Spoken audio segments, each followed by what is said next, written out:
Buenos días, hoy es domingo 30 de noviembre del año 2014, aquí comienza el programa institucional de los educadores en el departamento de Caldas, Aula Abierta. Es un programa creado y dirigido por Educadores Unidos de Caldas, Educal. Bienvenidos.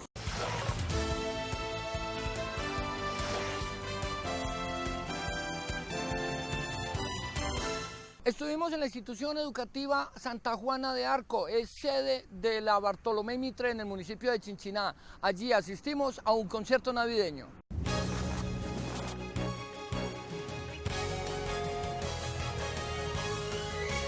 Ángeles, duendes, gnomos y todos los elementos alegóricos de la Navidad se vieron en la sede de Santa Juana de Arco del municipio de Chinchiná para despedir el año académico y recibir la época de diciembre. Todos los niños y las niñas de esta institución hicieron su aporte para vestir la sede de Navidad. La llamamos concierto navideño. A través de él pretendemos que los estudiantes reconozcan que la Navidad es un tiempo de amor, paz, reconciliación, encuentro con su familia y no solamente esperar grandes regalos, que es lo único que ellos creen que es el niño Dios. Entonces nosotros los llevamos a través de esta celebración a reconocer que el encuentro familiar es mucho más importante que un gran regalo. Los padres de familia hicieron también su aporte para que este concierto navideño fuera un éxito, al vestir a sus hijos con la mejor pinta, que reflejara ese espíritu de diciembre. Como ven, esta actividad es alegría y en esta escuela se brinda alegría a morir. Participan padres, participa toda la comunidad, docentes, los niños. Ustedes pueden ver el colorido, todo lo llamativo de la Navidad, que es alegría. El aporte académico se nota en la participación, en la forma como se fomentan los valores para hacer de estos pequeños personas de bien en un futuro, además de profundizar en el concepto de la Navidad, no como la fecha de regalos, sino como la época de compartir, dar y recibir y de estar en familia. Bueno, vamos a rescatar el valor cultural de celebrar la Navidad. Con ella tenemos el objetivo de trabajar la unión de la familia. Para ello trabajamos con todos los padres de familia y los niños toda esta actividad, las manualidades que ustedes ven, la preparación de los villancicos.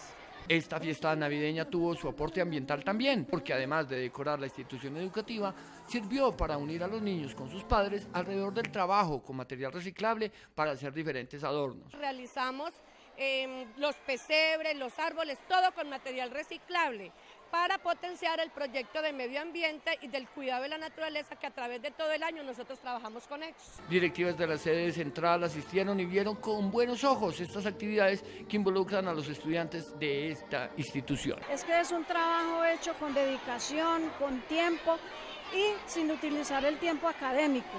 Así, esta comunidad educativa del municipio de Chinchiná logró que los docentes, estudiantes y padres de familia de toda la institución se vistieran desde ya de Navidad. Por eso el único sentimiento es que todos tengan ¡Feliz Navidad!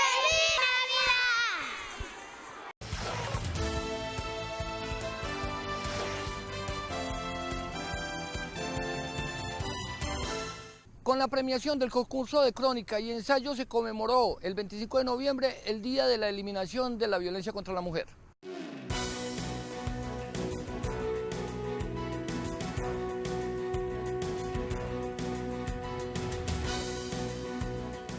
En un acto social se realizó la premiación al concurso de crónica y ensayo que realizó el Comité Interinstitucional de la Mujer en el marco de la conmemoración del Día Internacional de la Eliminación de la Violencia contra la Mujer, con un jurado especializado, el cual encontró elementos de contenido más que de forma para elegir los ganadores. El elemento clave fue la originalidad, porque en muchos trabajos se notaba la influencia de Internet. En cambio, en estos trabajos que ganaron se notaba el aporte del personaje, de los ganadores. Algunos contaron situaciones que de pronto fueron testigos de ellas y crearon un matiz distinto de la violencia con la mujer. El elemento en común que tuvimos en cuenta fue un poco cuál era el aporte que cada autor o autora en las diversas modalidades hacía. Aporte en el sentido de que fuera su propia reflexión, su capacidad crítica. No nos interesaba tanto como ver qué se ha dicho teóricamente, porque sobre eso hay mucho, sino más bien tratar de potenciar lo que cada uno siente y vive en torno a la violencia. Y la verdad que todos los trabajos, todos tenían algo de sí mismo y de lo que han padecido en torno a la violencia de género o de las mujeres o en general de las relaciones de poder. Pues todos los trabajos tenían como datos de contexto importantes que valían la pena pero nos enfocamos más como en el aporte particular de cada uno, o sea, como eran estudiantes y trabajadores sindicalizados, o sea, personas que realmente no tenían una estructura necesariamente de escritura ni de redacción importante. Lo que intentamos fue valorar como su aporte de reflexión, su análisis y la manera en cómo mostraban los fenómenos en los distintos trabajos. Fueron 2 categorías, la de docente y trabajadores sindicalizados, los cuales plasmaron en sus escritos una serie de experiencias sobre lo que ha sido el maltrato contra la mujer. Una de las oportunidades grandes que da este espacio es justamente que se pueda brindar una política pública hacia la mujer, que todas aquellas historias de cientos de mujeres que se encuentran excluidas en muchos sectores de nuestra patria sean visibilizadas. Y justamente el Comité Interinstitucional permite que muchos de nosotros pueda contar justamente esas historias de mujeres marginadas, pero no menos mujeres. La convocatoria se convirtió en un espacio de reflexión, en un lugar donde mis estudiantes y yo pudimos hacer una catarsis de todas esas historias que tenían guardadas en sus corazones, en sus familias, o como fue mi caso, una historia que me sucedió. Literariamente pues quise hacer un escrito en primera persona. Igual en la categoría de estudiantes de 10º y 11 de las instituciones educativas del sector público presentaron la experiencia y fue más significativa porque ellos plasmaron vivencias que han tenido en su familia y en su entorno. Pues la verdad, mi familia ha vivido mucho maltrato hacia la mujer, entonces pues yo me basé mucho en eso porque a una tía le pasó mucho, a mí me pasó, entonces como que en eso es lo que yo me basé. La verdad, la que me inspiró fue la profesora, ella apoyándome, dándome ahí, rectificándome los trabajos, los borradores que yo le pasaba, ella me decía que rectificara tal cosa, y no, yo estaba remotivado que yo me iba a ganar siquiera el 3er puesto o el primero, y eso fue lo que me motivó a yo como hacer esa crónica bien hecha, bien concreta. Eso fue lo que me motivó. Este ejercicio de escribir y demostrar lo que es la problemática de la violencia contra la mujer evidenció que es una problemática más común de lo que parece. Sí, hay autores, los ganadores fueron unos que nota uno que están al tanto de la situación. Porque una cosa es estar al tanto, conocerla, vivirla, y otra cosa es buscarla en textos, en un libro o en internet. Entonces la originalidad se manejó desde esa perspectiva. El personaje que ganó, o los que ganaron, conocían el tema o lo manejaban o lo habían visto, lo percibían y con base en eso lo escribieron. En realidad los ensayos sirvieron más para que la gente, y a mí me llamó mucho la atención eso, para que la gente como que se desahogara de lo que ha vivido, porque detrás del seudónimo podían contar lo que les ha pasado sin necesidad de que sepan quién es. Así que en realidad la violencia, pero por eso yo hoy quiero decir que más que la violencia contra las mujeres, es que realmente todo el tiempo somos violentos todos. Es increíble porque muchos de los trabajos denunciaban casos, incluso muchos de los trabajos contaban que eran casos que no habían sido denunciados. Eso es una cosa tremenda. O sea, pensar que de todos los trabajos que se entregaron, muchos de esos casos no han sido denunciados, sus agresores están por ahí tranquilos y libres. Es una cosa muy tremenda, pero también una cosa muy importante sentir esa catarsis, sentir la salida, digamos, de ese dolor que se refleja también en los trabajos, en los distintos textos que leímos y conseguimos. Así, el Comité Interinstitucional de la Mujer marcó la pauta de una alternativa para generar espacios de escritura donde se desnuden problemáticas sociales. A ver, con este acto social estamos dando un cierre y un parte muy positivo del primer concurso de crónica y ensayo sobre violencia contra la mujer que se realizó en el departamento de Caldas. 31 escritos que presentaron los estudiantes de 10º y 11º de los 54 colegios públicos de Manizales, y 11 escritos que presentaron docentes sindicalizados y trabajadoras sindicalizadas. Creemos que es muy exitoso, creemos que tuvimos un jurado de lujo que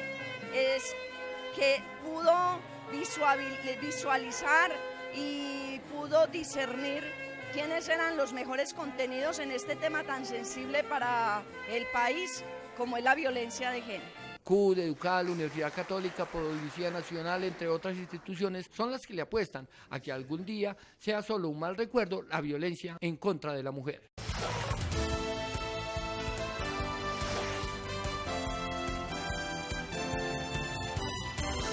la situación de los docentes y la situación de los derechos humanos en el encuentro del Nodo de Derechos Humanos de Antioquia, Chocó y el Eje Cafetero.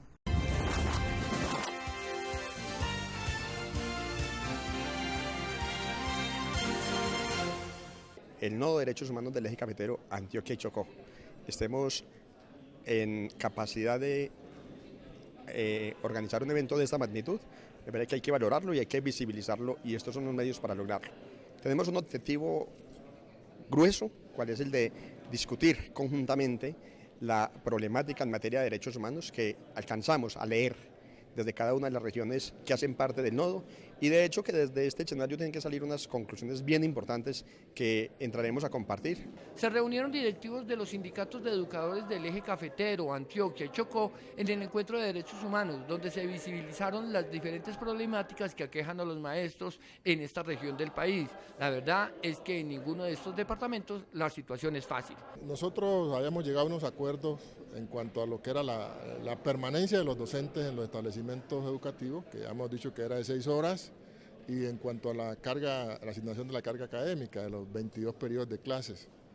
Ahora, con el tema del intento del remedio de jornada única, no sabemos qué va a pasar.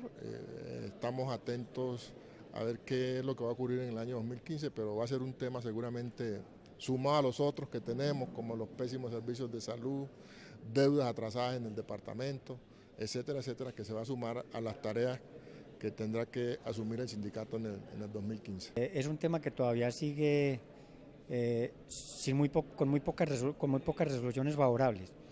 Y con maestros, por ejemplo, en el presente año continuamos con una cifra de 24 educadores amenazados al momento, desplazados de sus sitios de trabajo.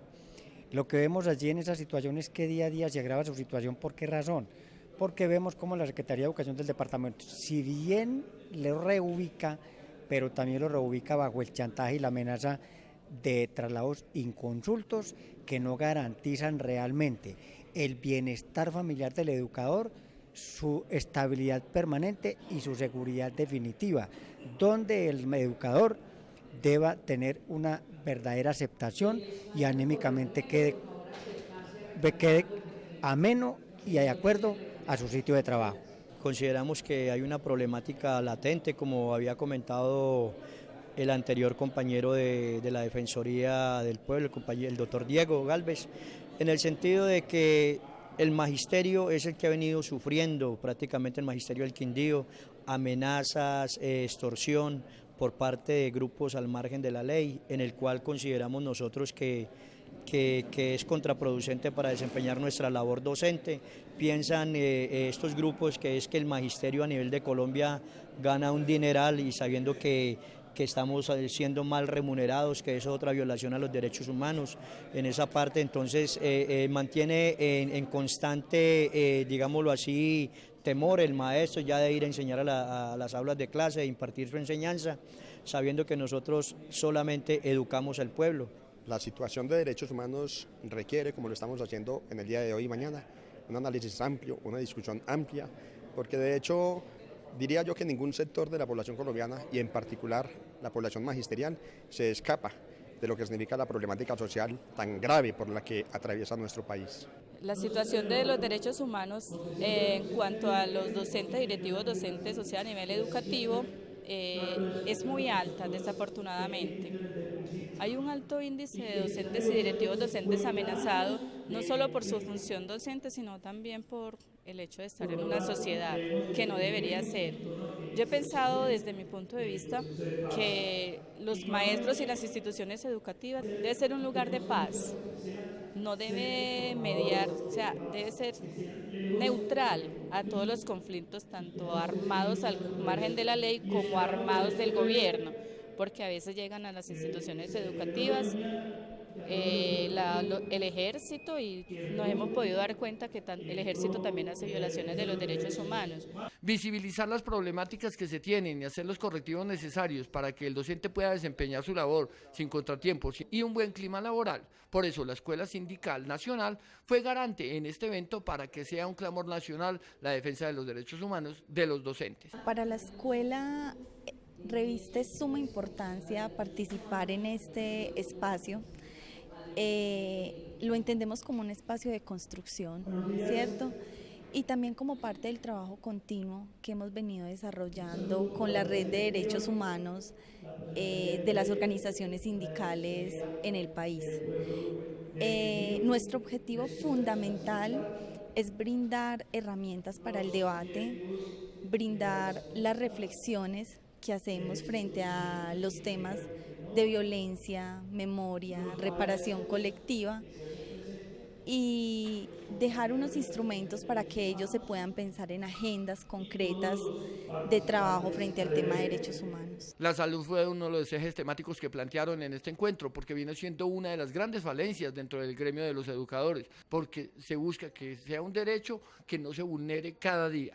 Y nosotros estamos en un proceso de coordinación a nivel nacional desde la Central Unitaria de Trabajadores. Sobre todo en el marco del Congreso nosotros discutimos fuertemente la situación del movimiento sindical y la crisis de violencia, de amenazas, de asesinatos, de persecución que se hace al sindicalismo colombiano. En el entendido de que nuestro país es el tercer país del mundo que viola los derechos humanos y que tiene violencia sindical en contra de los trabajadores. Sabiendo que hay una crisis humanitaria muy fuerte, que hay una situación difícil de asesinatos en muchas regiones, sobre todo en las partes donde hay conflicto en este país, y por eso nosotros respaldamos todos los procesos de organización de los trabajadores en defensa de los derechos humanos. Creemos que la crisis económica, social y política por la cual pasa nuestro país amerita que los trabajadores reflexionemos sobre ella, pero le exijamos al gobierno las garantías de verdad, justicia y reparación y de no repetición para nuestras víctimas. En esta oportunidad, los representantes de los educadores en derechos humanos sirvió para que sean planteadas las situaciones que no favorecen la calidad de la educación, que es la que tanto pregonan.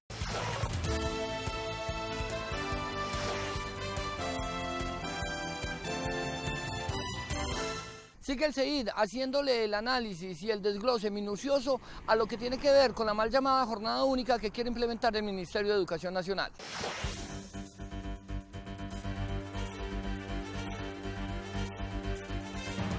Siguiendo con el análisis que viene haciendo el CEID a la llamada jornada única, en esta oportunidad se hablará de la permanencia de los docentes y estudiantes en las aulas de clase. Vamos a presentar 4 elementos que para nosotros son indispensables en la implementación de la jornada única o jornada extendida o jornada complementaria. Cualquier tipo de jornada que permita o pretenda mantener más tiempo de permanencia a los niños en las aulas y a los docentes en las instituciones educativas tiene que cumplir mínimamente 4 requisitos. El primero es que cualquier tipo de esas jornadas, por obligación, tiene que garantizar la cobertura total de los estudiantes al sistema educativo. Es evidente que cada año, según los informes que las Secretarías de Educación dan y el propio Ministerio, la matrícula año por año es menor. El segundo elemento es que tiene que ver con la garantía del bienestar estudiantil para todos los estudiantes del país. ¿Eso qué implica? Que no encuentra uno en el gobierno nacional una política seria de abastecer a nuestros niños de un restaurante escolar que permita acceder a una alimentación de calidad. No encuentra uno una política del gobierno nacional claramente definida frente al tema del transporte escolar para los niños. Lo que a nosotros nos enseñan las regiones es que el gobierno municipal o territorial siempre inicia el transporte escolar un tiempo más tarde del iniciado el año escolar y lo termina mucho antes que el año escolar se finaliza. El tercer elemento que debe ser vital para la implementación de la jornada única tiene que ver con la infraestructura. Voy a dar unas cifras que el mismo gobierno nacional ha venido presentando, que son las siguientes. Lo primero es que el Producto Interno para saneamiento básico, agua potable y educación y salud ha bajado del 4.7 en el 2010 al 4.4 en el 2013. Y el Sistema General de Participación se ha reducido de 3,8 en el 2014 al 3,7 en el 2015. ¿Esto qué quiere decir? Que las reformas que se han hecho para la educación en el 2001 y en el 2007 mediante los actos legislativos le han quitado a la educación 60 billones de pesos. Y quiere decir que en el 2014 se va solo a contar de 12.5 a 5 billones de pesos para financiar el sistema educativo. Y quiero ir finalizando en el tema de infraestructura con estos datos. El mismo gobierno manifiesta que es necesario construir 160 instituciones educativas nuevas. Eso nos da 832 sedes educativas para aproximadamente invertir 1.52 billones o 1.52 del PIB. Con otro agravante, es que de 12.845 instituciones con que cuenta el país, casi todas tienen deficiencias en infraestructura.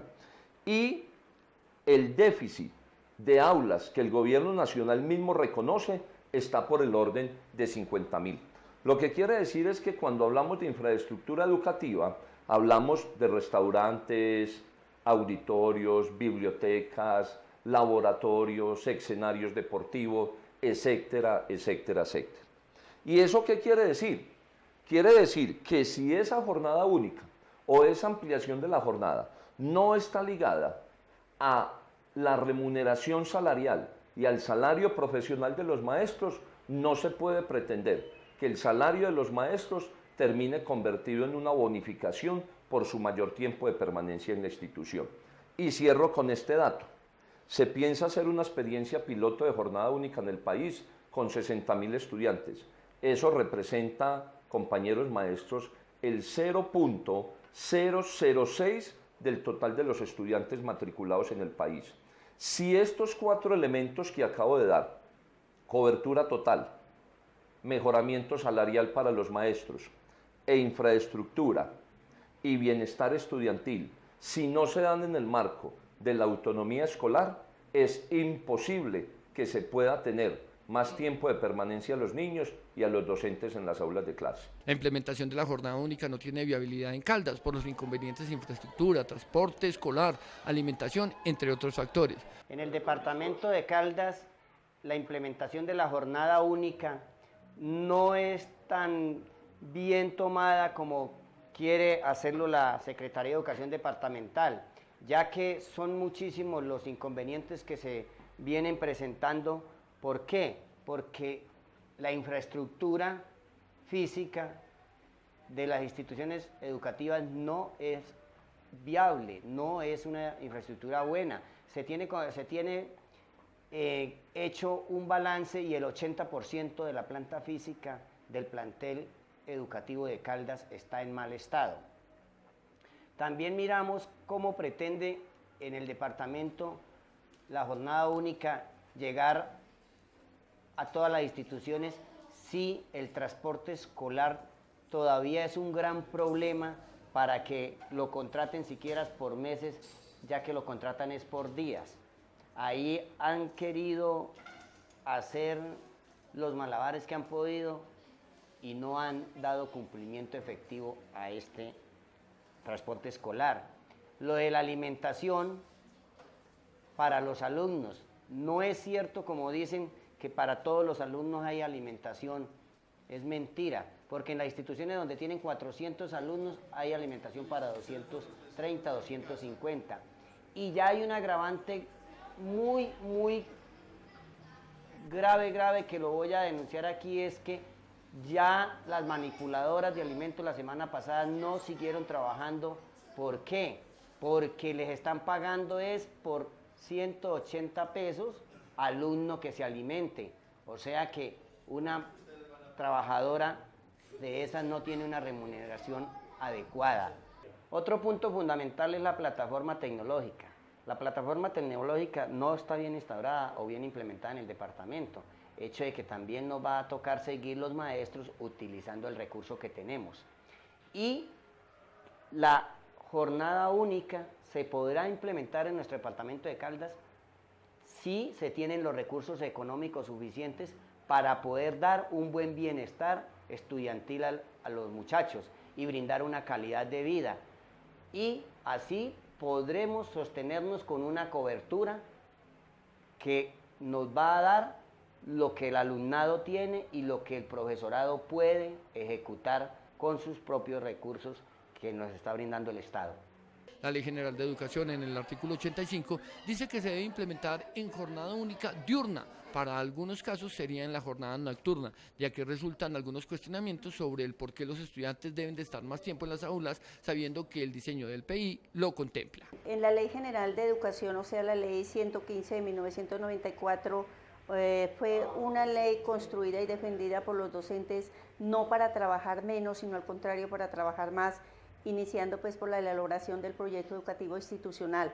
En él se define cada institución educativa las áreas fundamentales y las asignaturas optativas, y en el artículo 85 la Ley General de Educación define que la educación pública se debe brindar en una jornada única, diurna, y si en algunos entes territoriales, en algunos municipios, en algunos corregimientos están las necesidades dadas, se brinda en la misma institución educativa la jornada nocturna.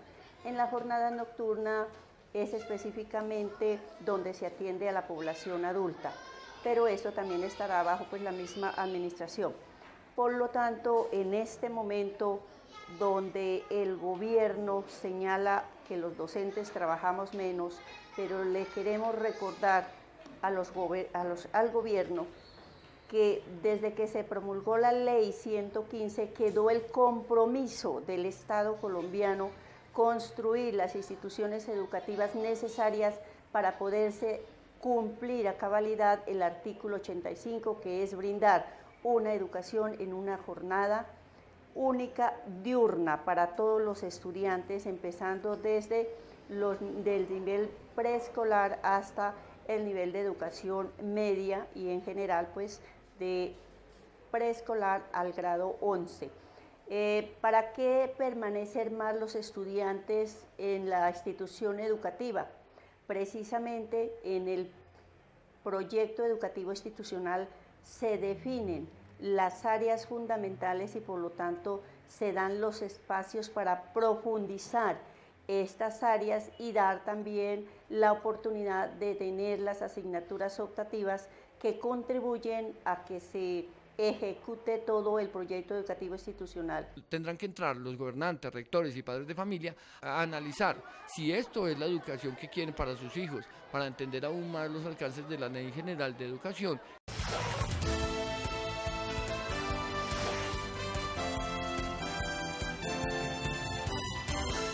Recuerden que nos pueden seguir por Facebook, Educadores Unidos de Caldas, en Twitter, @Sindicato Educal. Si quieren comunicarse con nosotros al correo electrónico educal@une.net.co. Mientras tanto, feliz comienzo de semana.